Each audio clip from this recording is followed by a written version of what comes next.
तारीख 13 अप्रैल 1919।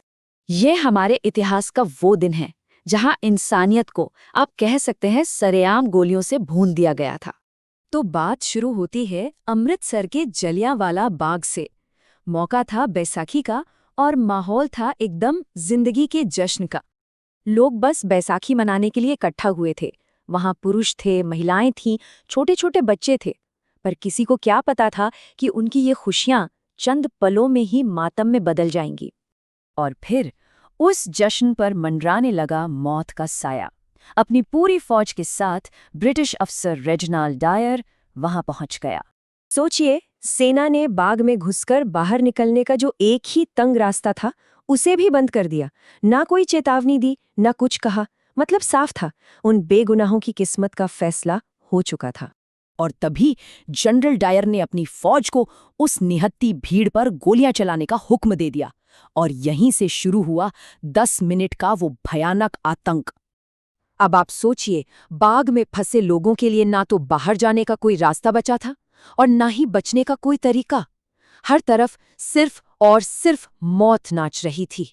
उस बाग में उस दिन बस 2 ही आवाजें थी, एक गोलियों की तड़तड़ाहट और दूसरी बेगुनाहों की दिल चीर देने वाली चीखें।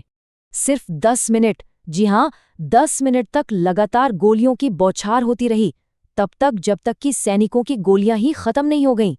जान बचाने की एक आखिरी कोशिश में न जाने कितने ही लोग बाग में बने कुएं में कूद गए। पर वो कुआं उनकी जान बचाने की जगह नहीं, बल्कि सैकड़ों लाशों की कब्र बन गया। जब गोलियों का शोर थमा तो पूरे बाग पर एक बहुत ही भयानक, दिल दहला देने वाली खामोशी छा गई।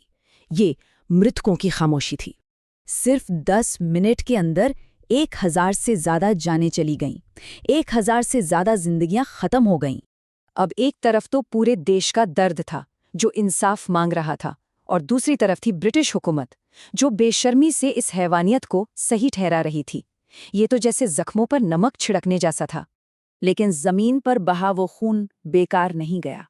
इस हत्याकांड ने लोगों के दिलों में बदले की नहीं, बल्कि आज़ादी की एक ऐसी आग जलाई जिसकी लपटें देखते ही देखते पूरे देश में फैल गईं। सच कहूं तो जलियांवाला बाग वो मोड़ था जिसने ब्रिटिश राज के ताबूत में आखिरी कील ठोकने का काम किया। इस एक घटना ने पूरे देश को एक साथ ला खड़ा किया और आज़ादी की लड़ाई को वो रफ्तार दी जो आखिरकार 1947 में आज़ादी मिलने पर ही थमी। आज जलियांवाला बाग सिर्फ एक बाग नहीं है, ये भारत के उस गहरे दर्द की कहानी है। एक ऐसा जख्म है जो हमें हमेशा हमारे स्वतंत्रता सेनानियों के बलिदान की याद दिलाता है। इस इतिहास को, इस शहादत को हमें कभी नहीं भूलना है।